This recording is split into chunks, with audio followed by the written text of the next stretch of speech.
For years, America did everything they could to stop the growth of AI in China. They stopped selling China its most advanced AI chips, they blocked the equipment China needed to make those chips itself, and they launched a massive effort to build semiconductor factories back on American soil. The goal was simple: win the AI race without relying on China. So why is America's most valuable company, Apple, now begging Washington for permission to buy Chinese chips? It's not because Apple suddenly loves China. It's because the AI boom has made hardware so expensive that Apple was running out of affordable options. Now stop and think about that. If the whole point of America's AI strategy was to reduce dependence on China, why is the AI boom making China even harder to avoid? You see, the whole time, America assumed that if it controlled the world's most advanced AI chips, it would control the AI race. But as the industry grew, the things that people thought didn't matter became more important than ever. Now, here's what almost everyone gets wrong about AI. Most people think AI is all about the processor, the NVIDIA chip, because that's the part that everyone talks about. But a processor by itself can't do anything. Think of an NVIDIA chip like a super fast Ferrari engine. It can produce an incredible amount of power. But memory is like the fuel tank. So it doesn't matter how powerful the engine is, because if the fuel tank only holds a single cup of gas, that Ferrari isn't going anywhere. And that's exactly what started happening in AI. Every new AI data center, it didn't just need more processors. It also needed enormous amounts of memory storage, networking equipment, and power. So almost overnight, AI companies started buying enormous amounts of hardware, and that created a problem nobody saw coming. That problem was memory. You see, not all memory is the same.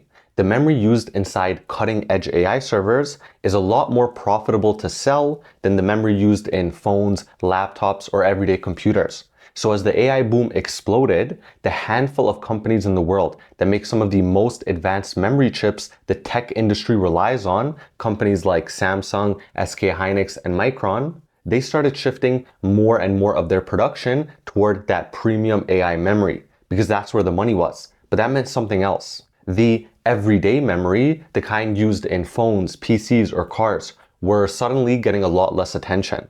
The result of all this was that for whatever memory was left over, prices exploded to some of the highest levels ever. And tech companies building the products you use every day, like your phone, were suddenly competing against trillion-dollar AI companies with massive budgets for the exact same parts. And it didn't take long before the effects started showing up. First, we saw Apple started raising prices. Then hardware manufacturers warned about rising costs. And across the tech industry, companies all started asking the same question: where are we supposed to get more memory? And that's when the country America had spent years trying to cut out started becoming impossible to ignore. Now, most people looked at America's trade bans and assumed China was cornered. China couldn't buy America's best AI chips, it couldn't buy the machines to build them, so it looked like America had already won. But while America was focused on building the world's fastest AI, China was building something else. It wasn't trying to replace NVIDIA overnight. It wasn't trying to build the world's biggest AI model. Instead, China started expanding production of something much less exciting: memory, the exact kind used in your phones, in your computers, cars, and everyday electronics. So Chinese companies like CXMT, a company most Americans had never heard of, began flooding the market with supply. You see, just a year ago, CXMT controlled about 4% of the global memory market. Today, it's already the world's fourth largest memory manufacturer, controlling roughly 8 to 11% of the market, with its revenue growing more than 700% in just the past year. And suddenly, the thing that America needed most was the exact thing China was producing in mass quantities. You see, China didn't need to build the world's best AI, it just needed to become impossible to replace. And that completely changed the game. Because once American companies realized China could help solve their supply problem, the question was no longer, can America cut China out? It became, can America afford to not do business with them? It's gotten so bad that Apple asked the White House for permission to buy memory chips from Chinese companies the Pentagon had already blacklisted. Now think about how strange that sounds. America spent years trying to reduce dependence on China and stifle their growth. And now, America's most valuable company, was asking if it could buy Chinese tech again. And it's not because Apple loves China. At the end of the day, Apple is just a business. It wants to build the best products at the lowest possible cost. And China has become one of the few places with memory chips cheap enough to do that. In fact, iPhones sold in China are already using Chinese CXMT memory chips. It's only markets like the United States where Apple has avoided them. But here's the bigger question. If even Apple is feeling this pressure, how many other companies that don't build AI but still rely on memory chips for their products will eventually face the exact same decision? Now, some of them will pay the higher cost and they'll just eat it. But a lot of them, they don't have margins big enough. So they'll have to pass that higher cost on to you, the consumer. And the rest of the companies, they may decide it's easier to just start buying from China too. Now, the whole point of America's strategy was to build the future of AI technology without China. But the AI boom may be pulling American companies right back towards the country they were trying to leave. So now zoom out, because this isn't really about Apple anymore. Right now, America is trapped between two bad decisions. Option one, let more Chinese technology back into the supply chain. If they do that, memory becomes cheaper, shortages start easing, and consumer electronics like phones or computers stay affordable. But there's a trade-off. The more American companies buy from China, the more dependent they become on China again. The exact thing America spent years and hundreds of billions trying to avoid. Option two, keep the restrictions in place. That will protect the supply chain and it'll force factories to be built at home, but that comes with a cost too. Hardware stays expensive, factory construction takes years, companies keep paying more, consumers keep paying more, and the AI boom, the one America is supposed to be leading, becomes much more expensive to sustain. And I think that's the realization sitting underneath all of this. China does not have to build the world's best AI.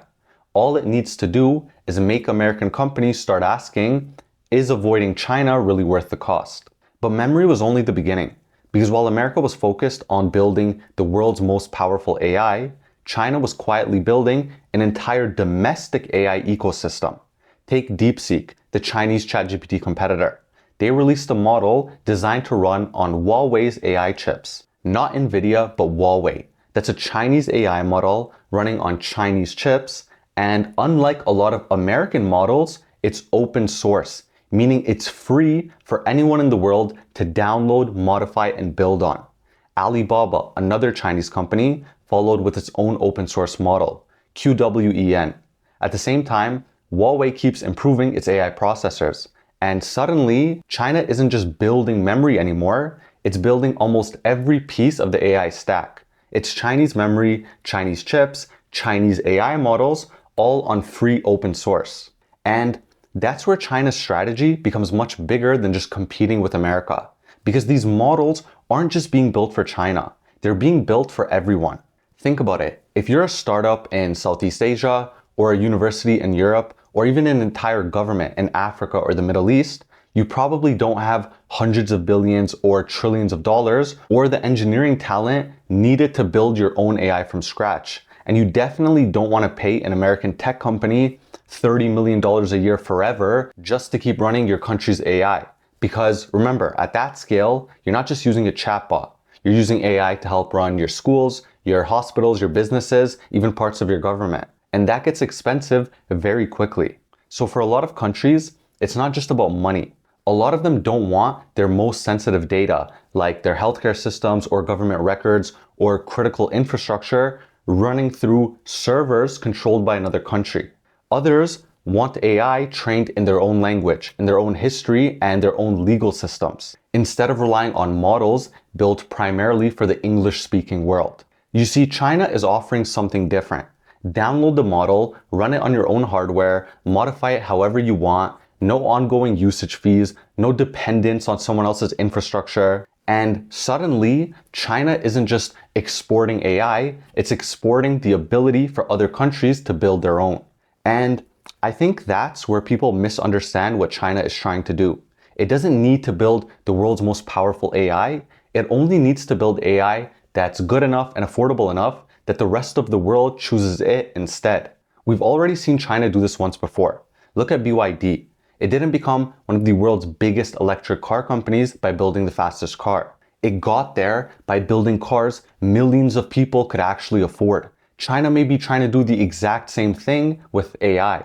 And if that's what this AI race is really about, then maybe America and China aren't trying to win the same way. America is building the world's most powerful AI ecosystem. China may be building the one the world actually uses. And those are two entirely different games.